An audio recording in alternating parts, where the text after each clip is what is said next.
అందరికీ నమస్కారం అండి. నా పేరు కృష్ణదీప్తి. మీరంతా బాగున్నారా? నేను కూడా చాలా బాగున్నాను. ఇక మన కథలోకి వెళ్ళిపోదాం. జ్ఞానోదయం నవల కల్పనాదేవి కలం పేరుతో గాయత్రీదేవి గారు రచించినటువంటి నవల. ఇది అప్పుడే 31వ భాగం అండి. ఇంకా ఎంతుంది అని మాత్రం దయించి అడగండి. మీతో పాటు నేను కూడా ఇప్పుడే చదువుతున్నాను. సరే, మరి స్వర్ణ రాధికని వెళ్ళగొట్టినందుకు పద్మ గురించి మాట్లాడుతోంది. కానీ నేను మాత్రం ఈ విషయాన్ని ఒప్పుకోనండి. ఏమీ తెలియని పిల్లలకు పెళ్ళిళ్ళు చేస్తే వాళ్ళు మొగుళ్ళతో ఉండడం ఎలా నేర్చుకుంటారు, పైగా ఇంత వయసులో. కానీ కథ మాత్రం ఉంది కదా. సరే, నేనైతే కథలోకి వెళ్తున్నాను. ఇలాంటి మనిషికి మనసు కూడానా? అసలు మనసు అంటే ఏమిటో, మంచితనం అంటే ఏమిటో, మానవత్వం అంటే ఏమిటో ఈవిడికెలా తెలుస్తాయి?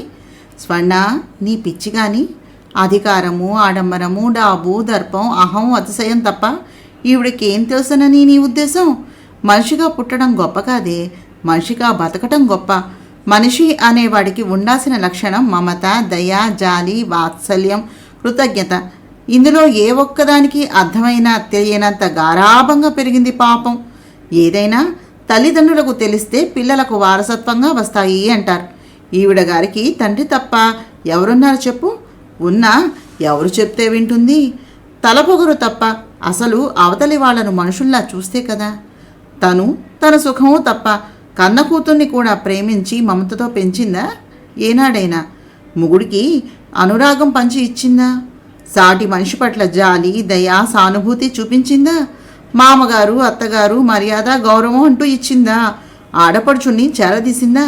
ఇంటికి వచ్చిన అతిథి అభ్యాగతులను ఆదరించి అన్నం పెట్టిందా? అసలు అత్తింటి కోడలు ఎలా ఉండాలో తెలుసా అని. పెళ్ళి అనేది భర్త అనబడే మగవాడికి పక్క మీద పొల్లి సరస సల్లాపాలతోటి సరదాలు తీర్చుకోవడానికే అని నమ్మేటటువంటి ఒకానొక ఆడది మాత్రమే. తృణీకార భావంతో ఏహ్యంగా పెట్టింది ముఖాన్ని పూర్ణిమ. ఒక్కొక్క మాట ఒక్కొక్క చెంపకాయలాగా తగిలి హృదయ నిర్భేద్యం చేసేస్తూ ఉన్నాయి పద్మకి. కన్నార్పడం మర్చిపోయిన దానిలాగా చూస్తూ వింటూ ఉండిపోయింది. పెద్ద కూతుర్ని, ఆమె వాగ్ధోరణిని సంభ్రమంగా చూడసాగారు ఆనందభూపతి. పూర్ణిమలో ఆ మార్పు ఎలా సాధ్యపడిందో మాత్రం ఆయనకు ఏమాత్రమూ అంతుపట్టలేదు. అక్కా, నువ్వేనా? నేనేమన్నా కలగంటున్నానా? విభ్రాంతిగా అడిగింది స్వర్ణ. నేనేనే. ఇవన్నీ నాకెలా తెలిసాయా అనా? తెలుస్తాయి స్వర్ణ. కాలం అనేది చాలా మహత్తరమైనది. ఇదిగో చూడు, మన కృష్ణుడు రాధ సహచర్యంలో తెలుసుకున్నటువంటి ప్రతి విషయాన్ని ఈ డైరీలో రాసుకుని భద్రంగా దాచుకునేవాడేమో. వాడి ఆఫీస్ కాగితాల బ్రీఫ్ కేసులో కనిపించింది. తీసి చదివాను. ఇంత వయస్సు వచ్చినా నాకే ఎలా ఉండాలో తెలియదు. నేను అత్తింటి కాపురం చేస్తేగా, కన్నబిడ్డను లాలిస్తే కదా, కట్టుకున్న భర్తను ఏనాడైనా ఆదరిస్తే కదా. ఇప్పుడు నేను పద్మని అన్న మాటలు అనుభవాలు కాదు, చదివి గ్రహించినవి మాత్రమే. నాకంటే చిన్నవాడైన కృష్ణ రాధ సహచర్యంలో ఎంతో నేర్చాడు, ఎన్నో గ్రహించాడు. పైగా వాడికి మనకి లేనటువంటి మహోత్తరమైనటువంటి సుగుణాలు కూడా ఉన్నాయి. అందుకే ఇంత తక్కువ సమయంలో ఎక్కువ పేరు, కీర్తి సంపాదించాడు. అందరూ వాడి కోసం ఏడ్చేవాళ్లే, వాడు బతకాలని కోరుకునేవాళ్లే, వాడిని క్షేమంగా, ఆరోగ్యంగా తమ కోసం పునర్జీవితుణ్ణి చేయమని దైవాన్ని ప్రార్థించేవాళ్లే అంది డైరీని చూపిస్తూ. ఆ డైరీ స్వర్ణ తీసుకునేలోగానే వచ్చి గబాన లాక్కుని గుండెలకు హత్తుకుని పెన్నిది దొరికిన పేదలాగా కన్నీరు కారుస్తూ చదవసాగింది పద్మ. చదువుతున్న కొద్దీ పద్మ భర్త ప్రతి రాత్రి రాధతోటి శారీరకంగా క్రీడించాడో, మానసికంగా జీవించాడో, ఆంతర్యపరంగా ఆలోచించాడో, మనిషిగా ఎదిగి మహాత్ముడయ్యాడో, ఆశయాల సౌధాలు నిర్మించుకుంటూ శిఖరాగ్రాలకు పయనమయ్యాడో, పరోపకారమే పరమధర్మం అనే సత్యాన్ని ఎలా గ్రహించాడో, సమాజ శ్రేయస్సును, ప్రజాహితాన్ని, సాధు సజ్జనుల ఉపాధి కోసమని కాలాన్ని, శ్రమని పణం పెట్టుకోవాలనుకునే దృఢ సంకల్పంతో నడుం బిగించాడు. తనది అనేటటువంటి సంపదతో అన్నాతులకి అన్నం పెట్టాలనే అవిరామ కృషిని చేపట్టాడో. అర్థం కానంత అభ్యుదయ పథంలో సాగిపోవాలనుకునే మనిషిని. నేనెంత మూర్ఖురాల్ని, ఎంత పాపిష్టిదాన్ని, ఎంత కిరాతకురాల్ని అంటూ తలను నేలకేసి కొట్టుకోవడం ప్రారంభించింది పద్మ బావురుమని ఏడుస్తూ. పద్మ, ఏమిటిది? అదేమిటి అలా పిచ్చిదల్లా? ఏం జరిగింది అంటూ భూపాల భూపతి లేచి వచ్చి కూతురి భుజాలు పట్టి గట్టిగా ఆపాడు. చూడు నాన్న, కృష్ణ ఏం రాశాడో అంటూ డైరీ ఆయనకిచ్చింది. అది చదివి ఆయన కూడా ఏడుస్తూ ఉంటే ఆనందభూపతి తీసుకున్నారు. ఆయన కళ్ళు శ్రావణ మేఘాలే అయ్యాయి. 20 రోజులు గతించిపోతూ ఉన్న కృష్ణ చైతన్య శరీరంలో ఏ మార్పు కనిపించడం లేదు. పగలంతా వెల్లకిలా ఉండనిచ్చి రాత్రి ఎడం వైపుకు ఒత్తిగిల్లేలా చేసి పడుకోబెడుతున్నారు.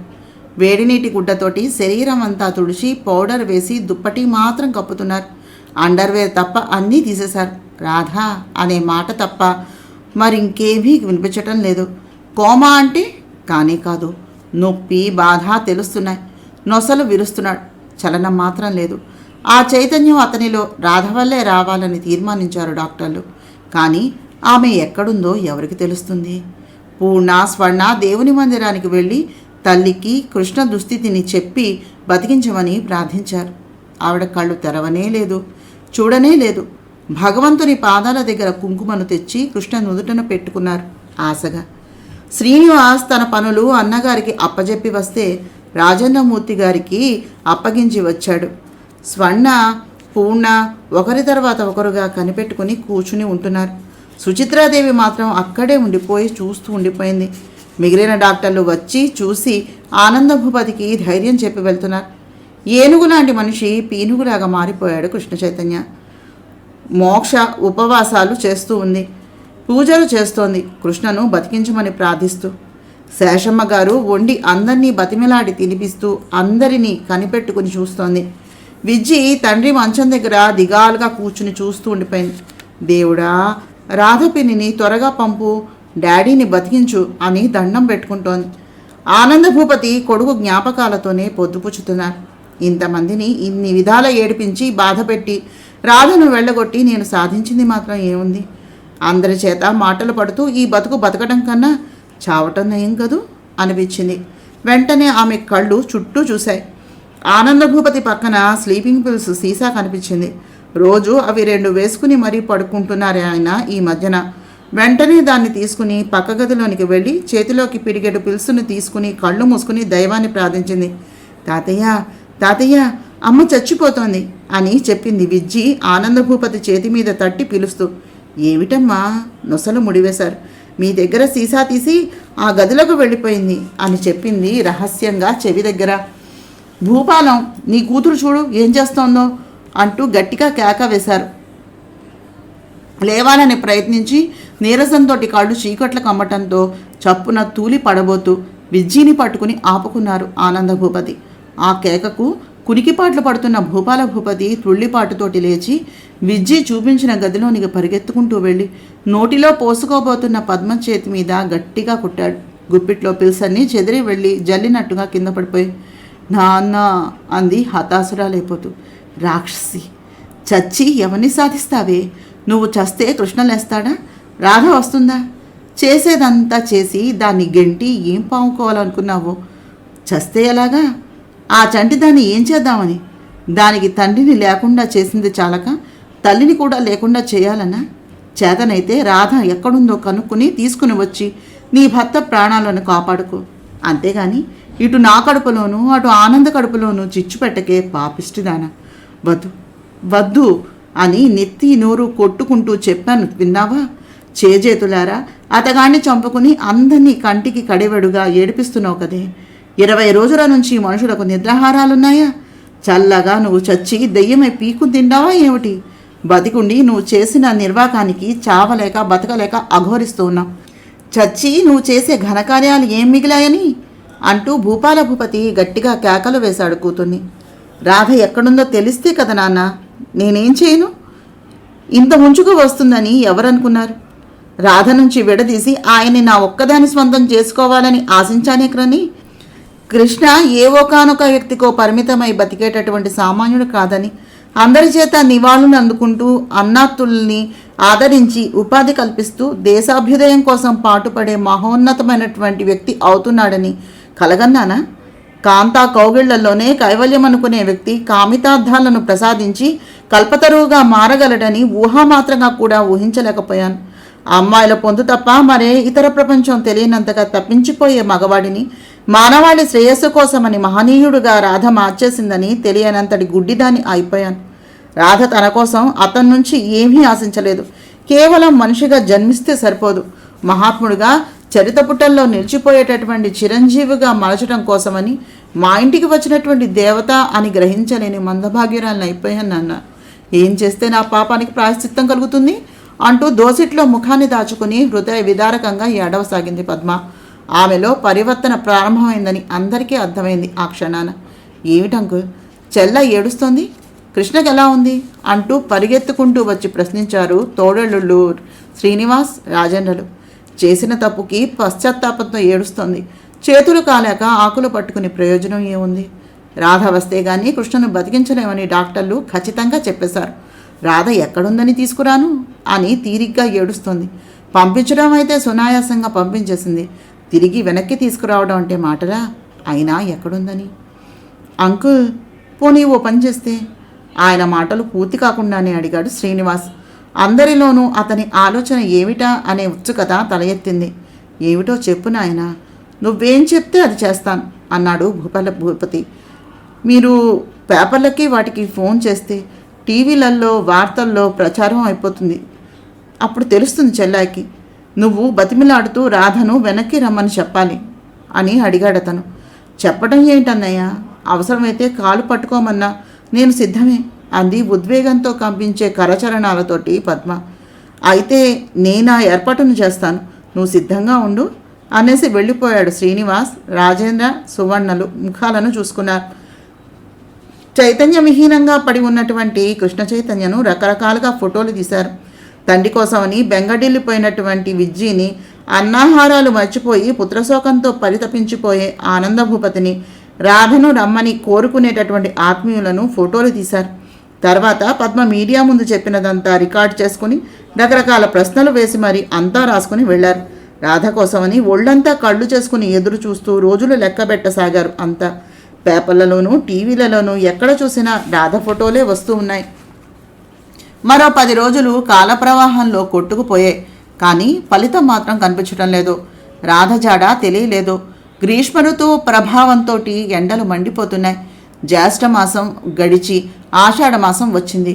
ఇదేమిటన్నయ్యా, 10 రోజులు గడిచిపోయింది, కనీసం మనకు రాధ జాడ కూడా తెలియటం లేదే అంది పద్మ శ్రీనివాసుని ఇంకేం చేయమన్నావు అన్నట్టుగా చూస్తూ. నేనేం చేయను చెల్లాయ్, మీ నాన్నగారు అన్నట్టు వెళ్ళగొట్టడం అంత సులువా, తిరిగి రప్పించడం అన్నాడు నిరాశగా చూస్తూ. మరి నన్ను ఏం చేయమంటావు? నేనేం చేస్తే వస్తుందో రాధ, ఆ మార్గం నాకు చెప్పి పుణ్యం కట్టుకోండి అన్నయ్య అంది కన్నీళ్లతో చేతులు జోడిస్తూ పద్మ. అసలు నీ ముఖమే నాకు చూపించకపో అని శాసించాక ఎలా వస్తుందదినా? స్వర్ణ రోష కషాయత నేత్రాలతోటి ప్రశ్నించింది. రాధ కూడా మనిషే కదా పద్మ, ఆమె ఆత్మాభిమానం గాయపరిచి పంపించేశావు. కృష్ణ కోసం రావాలన్నా నీకు ముఖ్యం చూపించవద్దన్నావని రావటం లేదేమో అన్నాడు రాజన్న అంతలోనే నాలుగు ఖర్చుకుంటూ. అంటే అంటే రాధ ఎక్కడుందో నీకు తెలుసన్నమాట. రాజు, ప్లీజ్ సేవ్ మీ. నాకు చెప్పు, నా తల్లి ఎక్కడుందో నేనే వెళ్ళి తీసుకుని వస్తాను. ఇంకా ఈ దుఃఖభారాన్ని భరించే ఓపిక నాకు లేదు. ఇక్కడికి వారం రోజుల నుంచి మీ భార్యాభర్తలను గమనిస్తున్నాను. ఇద్దరూ రహస్యంగా మాట్లాడుకుంటున్నారు. నా కృష్ణ ప్రాణాపాయ పరిస్థితుల్లో ఉన్న మీ ఇద్దరూ పెదవి కదపటం లేదు అంటే నాకేదో అనుమానంగా ఉంది. ప్లీజ్ రాజు, నీ కాళ్ళు పట్టుకుంటానయ్యా అన్నారు ఆనందభూపతి లేచి వస్తూ, నిలువెల్లా ఏదో ఆవహించినట్టుగా ఊగిపోతూ. మీరు కాదు మావయ్య, ఆ పని చేయవలసింది నేను అంటూ చివాన లేచి వెళ్ళి రాజన్న కాళ్ళను పట్టుకోబోయింది పద్మ. నా కాళ్ళు కాదు పద్మ, రాధ కాళ్ళను పట్టుకో, ప్రయోజనం ఉంటుంది అన్నాడు కాళ్ళు వెనక్కి లాక్కుని రాజన్న. అయితే చెప్పు, రాధ ఎక్కడుంది? పద్మ ఆత్రంగా ప్రశ్నించింది. ఇంకా దాచి లాభం లేదు రాజు, చెప్పేయండి అంది స్వర్ణ. చెప్పడం కాదు, చూపిస్తాను రా అన్నాడు గంభీరంగా కారు తాళాన్ని తీసుకుని. ఒక్క క్షణం ఉండు, మీతో నేను వస్తాను అన్నారు ఆనందభూపతి. మీరెందుకు నాన్న? దారిలో మీరు ఫెయింట్ అయిపోతే ప్రమాదం కదూ. స్వర్ణ ఆపాలని ప్రయత్నించింది. రాణి స్వర్ణ, ఆయన రావటమే మంచిది. నా ప్రార్థనను మన్నించలేకపోయినా ఆయన శాసనానికైనా తలవంచుతుంది రాధ అంది పద్మ. పద్మ రాజేంద్రలతో పాటు వెళ్ళి గోవిందు కారులో కూర్చున్నారు ఆనందభూపతి. అంతా చూస్తూ ఉండగా కారు రాకెట్లాగా ముందుకు దూసుకుపోయింది. రాధని చేతులారా దిగవిడిచి వచ్చినటువంటి తనే మళ్ళీ తీసుకురావటానికి వెళ్ళటం గోవిందుకు చాలా ఆనందాన్ని కలిగించింది ఆ క్షణంలో. కారు రాఘవేంద్ర భూపతి ప్యాలెస్ పోర్టుకోలోనికి వెళ్ళి ఆగింది. పద్మ, ఆనంద భూపతులు ఆశ్చర్యంగా చూస్తూ దిగి అతనితోటి లోపలికి వెళ్ళారు. గీతామకరందాన్ని చదువుకుంటున్న రాఘవేంద్ర భూపతి తన గదిలోనికి వచ్చిన మామా కోడళ్లను చూసి ఏమిటి సంగతి అన్నట్టుగా మనవణ్ణి కళ్ళతోనే ప్రశ్నించారు, కళ్ళు ఎగరేస్తూ. రాధ కోసమని వచ్చారు తాతగారు, పద్మ కోసం కాదు, కృష్ణ బతకటం కోసం చెప్పేశాను అంటూ వెళ్ళి శిల్పసుందరి విగ్రహాన్ని తిప్పాడు. గోడలో కబ్బోర్డు జరిగిపోయి మార్గం ఏర్పడింది. రాజేంద్ర లోపలికి వెళ్ళటంతో పద్మ, ఆనందభూపతులు కూడా లోపలికి వెళ్లారు. లైట్ వేసి ఆనందభూపతి చేయి పట్టుకుని తీసుకుని వెళ్ళి మెట్లు దిగి మళ్ళీ మెట్లను ఎక్కి పైకి హాల్లోనికి తీసుకుని వెళ్ళాడు. అక్కడ ఒక పరికచారిక కునికిపాటు పడుతూ కూర్చుని ఉంది. జైలు లాంటి గదిలో కృష్ణ ఫోటోని తదేకంగా చూస్తూ శ్రావణ మేఘంలాగా వర్షించే కళ్ళతో చాలా దయనీయంగా కూర్చుని ఉంది రాధ. ఆమెను చూడగానే ఆనందభూపతి ప్రాణాలు లేచి వచ్చినట్టుగా అయ్యాయి. పద్మకు 1000 మహాసామ్రాజ్యాలను జయించినంత ఆనందం కలిగింది. రాధా అంటూ ఒక్క పరుగులో వెళ్ళి రాధను వాటేసుకుని బావురమని ఏడవటం ప్రారంభించింది పద్మ. అక్క అంటూ ఉలికిపాటుతో కళ్ళు తిప్పి చూస్తూనే గబాల్న పైట కొంగుతో ముఖాన్ని చాటు చేసుకుంది రాధ. ఆనందభూపతి, రాజేంద్ర ప్రసాద్ ఆధారంతో అక్కడున్న కుర్చీలో కూలబడ్డారు. అరణ్యంలో తప్పిపోయిన పసివాడికి హఠాత్తుగా కన్నతల్లి కనిపిస్తే ఎలా ఉంటుందో అలా హృదయమంతా ఆనంద ప్రకంపితమైంది ఆనందభూపతికి. నా అజ్ఞానాన్ని, అవివేకాన్ని, మూర్ఖత్వాన్ని క్షమించు రాధా, నన్ను క్షమించు ప్లీజ్, ఆయన్ని కాపాడు అంటూ కదిలి కదిలి ఏడవసాగింది. అక్క ఊరుకో, ఏమిటిది పసిబిడ్డలా, లే కళ్ళని తుడుచుకో అంది లేవదీయడానికి ప్రయత్నం చేస్తూ రాధిక.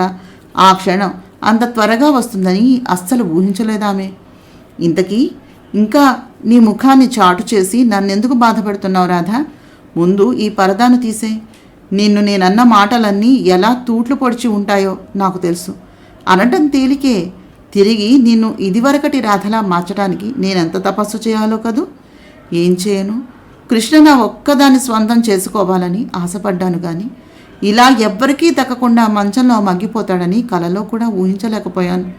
డాక్టర్లు రాధ వస్తేనే కానీ బతకడని ఖచ్చితంగా చెప్పేస్తున్నాడు. నాకు పతిభిక్షను పెట్టు చెల్లి, కొంగు చాపి వేడుకుంటున్నాను అంది. రాధముఖానికి అడ్డుగా ఉన్న కొంగును లాగి గిరవాటు వేసి గడ్డం పట్టుకుంది వేడుకోలుగా. దానికి నన్ను ఇంతగా వేడుకోవాలక్క, అది నా ధర్మం కానీ అంటూ ఆగిపోయింది సందేహంగా. చెప్పాలా వద్దా అని తటపటాయిస్తూ. ఏమిటి నీ సందేహం? పరీక్షగా చూసింది. ఆయనకి ఆరోగ్యం బాగుపడ్డాక తిరిగి నన్ను వెళ్ళనిస్తానని మాట ఇస్తావా అంది. ఎక్కడికి? పద్మతో పాటు ఆనందభూపతి భృకుటి కూడా ముడుచుకుంది. మీ అందరికీ దూరంగా అంది కళ్ళు వాల్చుకుంటూ. ఎందుకు? నన్ను చూస్తే కృష్ణ మళ్ళీ నన్ను కావాలంటారు. ఆ సంగతి నాకు తెలీదా? నేను మీకు దూరంగా ఉంటే గాని ఆయన నీ స్వంతం కాలేరుగా. ఇంకా నన్ను పరీక్షిస్తూ ఉన్నావా రాధా? కృష్ణ నా ఒక్కదాని స్వంతం కాదు, అందరి స్వంతమే. నీతో నేను కృష్ణని పంచుకుంటాను అంది పద్మ నిశ్చయానికి వచ్చినట్టుగా. కానీ అది నా అభిమతం కాదక్క. మిమ్మల్ని వేరు చేయాలని నేను ఎప్పుడూ అనుకో అంటూ ఏదో అంటూ ఉండగా, నీ మంచితనం ఏమిటో, సంస్కారం ఏమిటో, వ్యక్తిత్వం ఏమిటో నాకు ఇంకా తెలియదనే అనుకుంటున్నావా రాధా? అన్నీ తెలిసి స్వార్థానికి లొంగిపోయి ఇన్ని తిప్పలను తెచ్చుకున్నాను. ఇక నేను లేకపోయినా కృష్ణ బతకగలడు, కానీ నువ్వు లేకపోతే క్షణం కూడా ఆ ఎడబాటును భరించలేడని ఈ సంఘటన బాగానే నాకు రుజువు చేసింది. ఇంకేమీ మాట్లాడుకో, మన పతిదేవుణ్ణి బతికించు అంది ఈసారి రాధ పాదాల మీదకు జారి ప్రార్థిస్తున్నట్టుగా పద్మ. ఇదేం పిచ్చి పని, లే ముందు అంది పద్మ కళ్ళను తుడుస్తూ. రాధ, నాకు ఒక మాట ఇవ్వాలి రాధ. చేయి చాపుతూ పద్మ అడగటం చూడగానే మళ్ళీ ఏం గ్లాస్ పెడుతుందో అని ఆందోళనగా చూడసాగారు రాజేంద్ర, ఆనందభూపతులు. ఒకటి కాదు, 100 మాటలైనా ఇస్తాను. మాట కాదు, నువ్వు కావాలంటే నా ప్రాణం ఇమ్మన్నా ఇస్తాను. అడుగక్క అంది రాధ. నా చేతిలో చెయ్యి వేసి ప్రమాణాన్ని చెయ్యి అంది పద్మ చెయ్యి చాపి. చాపి ఉన్న పద్మ చేతిలో చెయ్యి వేసి ప్రామిస్ అంది రాధ. అయితే నన్ను కృష్ణను విడిచి ఇక ఎక్కడికి వెళ్ళకూడదు అంది తర్జనీ చూపిస్తూ. వాగ్దానంతో రాధను కట్టేస్తూ పద్మ. శాంతి శ్వాసను తీసుకున్నారు రాజేంద్ర, ఆనందభూపతులు. సరే, ఇక నేను నీ ఇష్టానుసారం బతుకుతాను అంది నవ్వుతూ రాధ.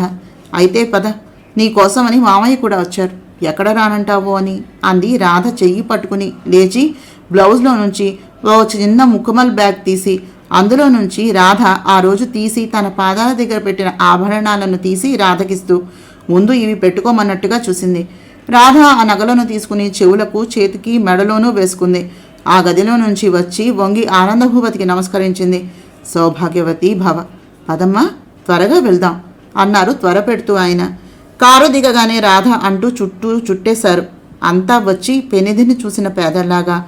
ఒక్క క్షణం ఉండండి, కృష్ణ బతకాలంటే అత్తయ్య గారి అనుగ్రహం కావాలి కదా. నేను వెళ్ళి ఆవిడ్ని ప్రార్థించి కుంకుమను తీసుకుని వస్తాను అంటూ రాధ అటు వెళ్తూ అంతా ఆమెను అనుసరిస్తూ ఉండగా మొదటిసారిగా పద్మ పవిత్రాంతఃకరణతోటి రాధను అనుసరించింది. అందరి వెనక ఆనందభూపతి కూడా ఉన్నారు. అమ్మా, నాకు పతిభిక్షను పెట్టండి అంటూ వెళ్ళి జ్ఞానాంబికాదేవి పాదాలకు సాగిలపడి మొక్కింది రాధ. ఆర్తి నిండిన కంఠస్వరంతో ప్రార్థనాపూర్వకంగా. అంతా ఉత్సుకతతోటి మెరిసే కళ్ళతో ఆమెను చూస్తూ ఉన్నారు. జ్ఞానాంబికాదేవి కళ్ళు తెరిచి చిరునవ్వుతో కుంకుమను తీసి రాధ కొంగులో పోసింది. మనసా వాచా కర్మణ కృష్ణను నా భర్తగా అంగీకరిస్తున్నానమ్మా అంటూ కుంకుమ నుదుట బొట్టును పెట్టుకుంది. పద్మ కూడా అత్తగారి పాదాలను తాకి నమస్కరించింది. పద్మ నుదుటన బొట్టు పెట్టి గులాబీ పువ్వు దోసిట్లో పెట్టి చిరునవ్వుతో ఆశీర్వదించింది ఆవిడ. పద్మ తనకి తెలియకుండానే హర్ష పులకితురాలైంది. ఉద్విగ్నతతోటి అదిరే గుండెలతో కుంకుమతో కృష్ణ శయన మందిరంలోనికి వచ్చింది రాధ. డాక్టర్లు సైతం రాధనే చూస్తూ ఉన్నారు అపురూపంగా. తన చేతిలోని కుంకుమను తీసి కృష్ణ నొట్టె మీద పెట్టి గుండెల మీద, కంఠం మీద బొట్టు పెడుతూ మనస్సులో అత్తగారిని, పరమాత్మను ప్రార్థిస్తూ చేతులను జోడించింది. గట్టిగా దగ్గుతూ రాధా అంటూ ఆ చుట్టుపక్కల ప్రదేశాలు దద్దరిల్లిపోయేలా పెద్ద కేకను వేశాడు కృష్ణ చైతన్య. నేనిక్కడ మీ పక్కనే ఉన్నానండి అంటూ అతని చేతులు పట్టుకుని, ఏది ఇలా చూడండి, మీ రాధనే, నేనే వచ్చాను మీకోసమని, కళ్ళు తెరవండి ప్లీజ్ అంది ప్రాధేయపూర్వకంగా అతని భుజాలు పట్టుకుని కుదుపుతూ రాధిక. ఉత్కంఠగా ఊపిర్లు బిగపట్టి మరీ చూస్తూ ఉండిపోయింది పద్మ. అందరి పరిస్థితి దాదాపుగా అలాగే ఉంది. డాక్టర్లు కళ్ళు నోళ్లు వదిలి మరీ చూస్తూ ఉన్నారు. మెల్లగా కదిలిన కనురెప్పలు విచ్చుకున్నాయి. గాలిలోకి లేచిన చేతులు రాధిక చేతుల్ని గబాన్న పట్టుకున్నాయి. కనులు తెరిచి వెలుగును చూడలేక నుదురును చిట్లించాడు. రాధా ఆర్తిగా పిలిచాయి కృష్ణ చైతన్య పెదవులు. కృష్ణ, నేను వచ్చేశాను. ఇంకెప్పుడు మిమ్మల్ని విడిచి వెళ్ళను. ఈ ఒక్కసారికి క్షమించండి. ఇలా నా వైపు చూడండి అంది అతని కళ్ళ నుంచి స్రవించే అశ్రువులను ఒత్తుతూ రాధిక. ఆమె మాటలు పూర్తి కాకుండానే గబాల మీదకు లాక్కున్నాయి అతని చేతులు. ఆ హఠాత్ పరిణామానికి వెళ్ళి అతని మీద పడింది రాధిక. రాధా, నా రాధా అంటూ రాధిక శరీరం అంతా చేతులతో నిమురుతూ ముఖాన్ని ముద్దులతో ముంచెత్తుతున్నాడు కృష్ణ చైతన్య. రాధ సిగ్గుతో లేవబోతూ ఉంటే మరింత ఆత్రంగా చుట్టేస్తూ ఉన్నాయి అతని చేతులు. చప్పులున కదిలి దగ్గరగా వెళ్ళిన సుచిత్రాదేవి, కృష్ణ, మీరిద్దరే కాదు, ఇక్కడ మేమంతా కూడా ఉన్నాం, కంట్రోల్ యువర్ సెల్ఫ్ అంటూ అతని రెండు చేతులకు బలానికి ఇంజెక్షన్లను చేసింది. నొప్పితోచి పూర్తిగా ఈ లోకంలోనికి వచ్చినట్టుగా చుట్టూ అయోమయంగా చూశాడు. మెల్లగా అతని చేతుల్లో నుంచి విడిపడి మంచం వెనక్కి వెళ్ళిపోయింది రాధిక. అప్పటికి ఈ లోకంలోకి వచ్చిన డాక్టర్లు, Krishna, are you all right అంటూ వెళ్ళి అతన్ని చుట్టుముట్టారు. ఐఎమ్ ఆల్ రైట్ డాక్టర్, నాకేమైంది ఆశ్చర్యంగా ప్రశ్నించాడు. శ్రీనివాస్ క్లుప్తంగా జరిగినదంతా అతనికి వివరించాడు. అంతా విని నిశ్శబ్దంగా ఉండిపోయిన కొడుకును కృష్ణ అంటూ దగ్గరగా వెళ్ళారు ఆనందభూపతి. నాన్న అంటూ గబాల్న ఆయన్ని చుట్టుకుపోయాడు అతను. నా తండ్రి, నన్నెంత కంగారు పెట్టావురా, ఈ వయసులో పుత్రశోకం తప్పదా అని తల్లడిల్లిపోయాను నాయన. డాక్టర్లు ఎంత చెబుతూ ఉన్నా నాకు నమ్మకం కలగలేదనుకో. నువ్వు ఇలా కళ్ళు తెరిచి మాట్లాడే వరకు నా ప్రాణాలు అవిసిపోతూనే ఉన్నాయి. ఆ భగవంతుడి దయ వల్ల నువ్వు బతికి మాలో ప్రాణాలను పోసావురా తండ్రి. నిజంగా ఇదంతా ఆ రాధమ్మ తల్లి కరుణ అన్నారు ఆనందభూపతి. నిజం రాజావారు, ఇలాంటి సన్నివేశాలు సినిమాల్లో చూశాను తప్ప నిజ జీవితంలో చూడటం అనేది ఇదే ప్రారంభం. అసలు ఇతనికి ఏ వైద్యం చేయాలో కూడా మాకు అర్థం కాలేదంటే నమ్మండి. వ్యాధి ఉంటే దానికి తగిన మందు వేయగలం. అసలు వ్యాధి లేని మనిషికి ఏ మందు ఇవ్వగలం చెప్పండి. You are perfectly all right mister Krishna. మీరన్నట్టుగా ఇది రాధ వల్లే సాధ్యపడింది అన్నారు డాక్టర్లంతా రాధను అభినందిస్తున్నట్టుగా ముక్తకంఠాలతోటి. నేను కేవలం నిమిత్త మాత్రురాలి సార్. ఇదంతా మా అత్తగారు పూజించే ఆ శ్రీకృష్ణ పరమాత్మ దయ మాత్రమే. కాలం సమాజం మారచ్చు, జీవన విధానాల్లో మార్పు రావచ్చు కానీ సత్యస్వరూపుడైనటువంటి భగవంతుడిలో మార్పు లేదు. నమ్మి కొలిచేవాడిని ఏ పరిస్థితుల్లోనైనా రక్షించగలిగేది కేవలం దైవశక్తి మాత్రమే. దృఢతరమైనటువంటి విశ్వాసం కదలాడేటటువంటి కంఠంతో అంది రాధిక. అంతా రాధను మెచ్చుకుంటూ హర్షధ్వానాలు చేశారు. గాఢంగా నిట్టూచింది పద్మ. డాడీ అంటూ తండ్రిని సందేహంగా పిలిచింది విజ్జి దగ్గరగా వెళ్ళి. విజ్జి అంటూ చప్పున దగ్గరకు లాక్కుని గుండెలకు హత్తుకున్నాడు. అతనికి బలమైన ఆహారాన్ని ఇవ్వండి, ఈ మందులు వాడితే త్వరగా రికవర్ కాగలడు అంటూ మందులు రాసిచ్చి ఆనందభూపతి దగ్గర సెలవు తీసుకుని డాక్టర్లంతా ఒక్కొక్కరే వెళ్ళిపోయారు. చెల్లాయ్, ఇక నువ్వు కూడా వెళ్ళి పూర్తిగా రెస్ట్ తీసుకుని రేపురా. అవసరమైతే నేను ఫోన్ చేస్తాను. వద్దంటే నెల్లాళ్ళ నుంచి తిన్నావో లేదో కూడా తెలియకుండా మాకు ఈ కష్టకాలంలో తోడు నీడగా ఉండిపోయావు. అసలు వట్టి మనిషివి కూడా కాదు అంటూ సుచిత్రాదేవిని ధనుంజయ్ తోటి పంపించేశారు ఆనందభూపతి. రాధమందిరంలోనే వంట చేసిన శేషమ్మ గారు మోక్ష కృష్ణ దగ్గరే అందరికీ భోజనాలను పెట్టించారు. పద్మ ఒక్కతే డైనింగ్ రూమ్లోకి భోజనం చేసింది తండ్రితోటి. ఆ రాత్రి అంతా కంటి నిండా నిద్రపోయిన అక్క చెల్లెళ్ళు భర్తలతోటి ప్రయాణమై సెలవు కోరితే ఆనందభూపతి కాదనలేకపోయారు. దగ్గర ఉండి రాధ కృష్ణను కంటికి రెప్పలా చూసుకుంటూ ఉంది. విజ్జి మళ్ళీ రాధకు దగ్గరైపోయింది. కన్న కూతురు, కట్టుకున్న భర్త తనకి దూరమైన పద్మ ఇప్పుడు బెంగ భయం ఏమీ పట్టుకోవట్లేదు. తనకు అసలు ఎవరిని ఎలా చూసుకోవాలో, ఏ విధంగా పోషించాలో, ఏ పరిచయాలు చేయాలో తెలియదు. అన్నీ తెలిసినటువంటి వ్యక్తి రాధ. రాధ ఆదరణ, ఆత్మీయత, అనురాగం లభిస్తే చచ్చేవాడు కూడా ప్రాణాలను పోసుకుని లేచి వస్తాడనే నమ్మకం వచ్చేసింది. నిశ్చింతగా ప్రశాంతంగా బాధ్యతలు రాధకు వదిలేసి తన మందిరానికి వెళ్ళిపోయింది. భూపాల భూపతి కూడా అక్కడి నుంచి బయలుదేరి వెళ్ళిపోయాడు. ఆనందభూపతి కూడా రాధమందిరంలోనే ఉండిపోవటంతో అక్కడే వంట చేస్తోంది శేషమ్మ గారు. పద్మ రాకపోవటంతో క్యారియర్ తీసుకుని వెళ్ళిన మోక్ష, నువ్వు భోజనానికి రాలేదే రాధ అడుగుతోంది అంది. నేను రాధకు ఫోన్ చేసి మాట్లాడతానండి, మీరు శ్రమపడక నరసమ్మతోటి పంపించలేకపోయారా అంది నొచ్చుకుంటూ పద్మ. ఇందులో శ్రమే ఉంది, పిల్లలకు కడుపు నిండా అన్నం పెట్టుకోవటం తల్లి బాధ్యత కదూ. నీ దృష్టిలో నేను ఎవరినైనా, నా దృష్టిలో మీరంతా నా కన్నపిల్లలతో సమానం అంది చిరునవ్వుతో, నిష్కల్మషమైనటువంటి స్వచ్ఛత ప్రతిబింబించేటటువంటి స్వరంతో. ఆవిడలో మాతృ స్వరూపాన్ని మొదటిసారిగా గుర్తించిన పద్మ మానసికంగానే కృతజ్ఞతను చెప్పుకుంది. మోక్ష ఇంటికి వచ్చి ఫోన్ చేస్తానంది అని చెప్పటంతో ఎదురు చూస్తూ ఉండిపోయింది రాధిక. సాయంత్రం ఆనందభూపతి కృష్ణ చెస్ ఆడుతూ ఉంటే బత్తాయి తొనను తీసి కృష్ణ నోటికి అందిస్తున్న రాధ ఫోన్ పోగటంతో గబాన్న వెళ్ళి తీసింది. హలో రాధ, నేను పద్మని. శ్రీవారు ఎలా ఉన్నారు, ఏం చేస్తున్నారు అంది. నువ్వు వచ్చి చూడకుండా క్షేమ సమాచారాలు అడగడం ఏమిటి? నిద్రలేక వెళ్ళావేమో అనుకున్నాను. భోజనానికి కూడా రాలేదు. క్యారియర్ పంపిస్తే ఫోన్ చేస్తా అన్నావని అత్తయ్య చెప్పారు. ఇందాకటి నుంచి నీ ఫోన్ కోసమనే చూస్తున్నాను. ఈ ఫోన్ కాల్స్ ఏమిటి? నువ్వు వచ్చి ఆయన్ని చూసుకోవద్దా అంది రాధ. ఆట ఆపి ఆ సంభాషణ శ్రద్ధగా వింటూ ఉన్నారు తండ్రి కొడుకులు. ఎలా రాను? వస్తే ఆయన ఏమంటారో ఏమో. నిన్ననేగా లేచారు. మాటలతో ఆయన్ని అనునయించడం చేత కాదు, రెచ్చగొట్టడం బాగా తెలుసు. అదీ కాక నా చేతలతోటి ఆయన ఎలా రియాక్ట్ అవుతారోనని భయంగా కూడా ఉంది. ఆయన్ని నీకు అప్పగించాక నా ప్రాణానికి నిశ్చింత వచ్చినట్టుగా అయిపోయింది. మిమ్మల్ని ఇద్దరినీ నిర్దాక్షిణ్యంగా విడదీసి ఎంత బాధ పెట్టానో తలుచుకుంటూ ఉంటేనే సిగ్గు వేస్తోంది. ఆయనకి ముఖం ఎలా చూపించాలో తెలియటం లేదు. చాలా పెద్ద తప్పు చేసి దిక్కుతోచక ముఖాన్ని చాటేయవలసి వస్తోంది. ఆయన నన్ను క్షమించానంటే కానీ నేను రాలేనేమో, నా మొహం చూపించలేను. సారీ రాధ, నన్ను అర్థం చేసుకో ప్లీజ్ అంటూ ఫోన్ పెట్టేసింది. ఫోన్ స్పీకర్లో పెట్టింది రాధ. పద్మ మాటలు ఆ ఇద్దరు వినాలని. చేసేదంతా చేసి ఇప్పుడు చూడు ఎలా మాట్లాడుతోందో అన్నారు ఆనందభూపతి. ఇది కూడా మన మంచికే నాన్న. పద్మ ఇప్పుడు మా ఇద్దరిని ఏమీ అనలేదు, ఏం చేయలేదు. తప్పు తెలుసుకోవటానికి మనం కూడా అవకాశం ఇవ్వాలి కదూ. అలాంటి మూర్ఖులకు అనుభవాలే గుణపాఠాలు. నన్ను రాధతో పంచుకుంటేనే ఇక క్షమించేది అన్నాడు కృష్ణ చైతన్య. మిమ్మల్ని తనని ఇక నేను విడిచి వెళ్ళనని నా దగ్గర అక్క మాట తీసుకుంది కృష్ణ. అక్కడ జరిగినదంతా చెప్పేసింది రాధిక. గుడ్, వెరీ గుడ్, ఇక సమస్య లేదు.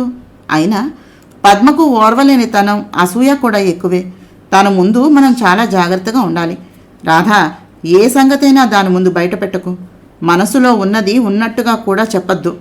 ఎంతవరకు ఉండాలో అంతే, లిమిట్స్ పాటించడమే చాలా మంచిది.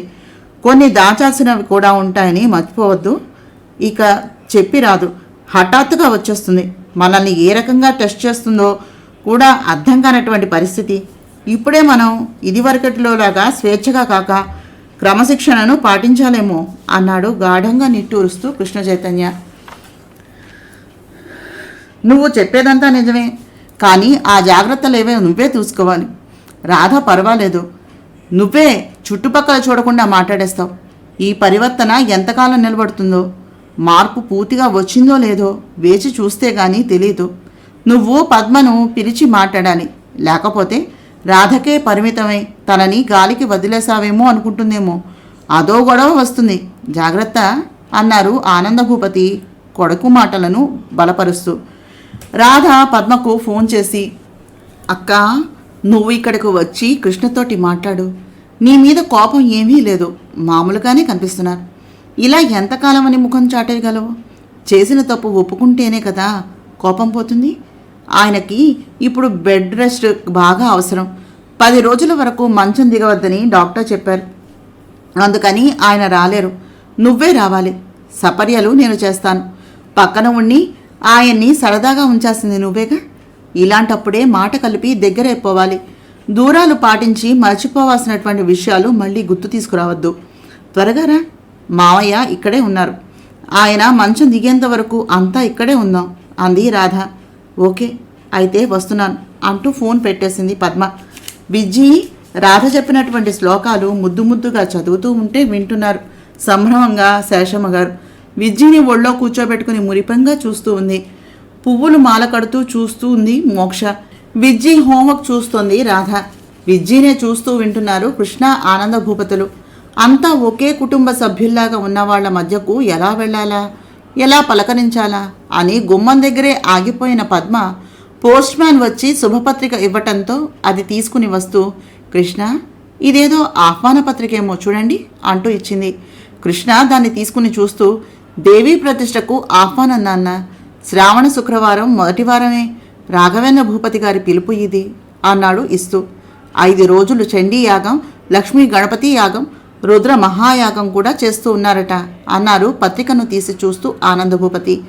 అయితే మనకి మళ్ళీ ఇదో వేడుక ఉందన్నమాట అంది పద్మ కృష్ణ పక్కన కూర్చుంటూ ఉత్సాహంగా. కృష్ణ చైతన్య పక్కన మంచం మీద కూర్చుని ఉండు. ఆమెను చూసి ఉదాసీనంగా ఉండిపోయాడు కృష్ణ చైతన్య. రాధసైకతో అక్కడ నుంచి ఒక్కొక్కరే అంతా లేచి వెళ్ళిపోయారు. విజ్జి గార్డెన్లో కూర్చుందాంరా తల్లి, అందు అక్కడ చల్లగా ఉంటుందేమో అంది రాధ. శేషమ్మ గారు కిచెన్లోనికి, మోక్ష దేవుడి గదిలోనికి, రాధా విజ్జీలతోటి ఆనందభూపతి లాన్లోనికి వెళ్ళిపోయారు. పద్మకు కృష్ణకు ఏకాంతాన్ని కల్పిస్తూ. కల్పనాదేవి కలం పేరుతోటి గాయత్రీదేవి గారు రచించినటువంటి జ్ఞానోదయం నవల 31వ భాగాన్ని చదివాను. నా ప్రయత్నం మీకు నచ్చినట్లయితే తప్పకుండా మా ఛానల్ సబ్స్క్రైబ్ చేసి, షేర్ చేసి, లైక్ చేసి, కామెంట్ చేయండి. నమస్తే.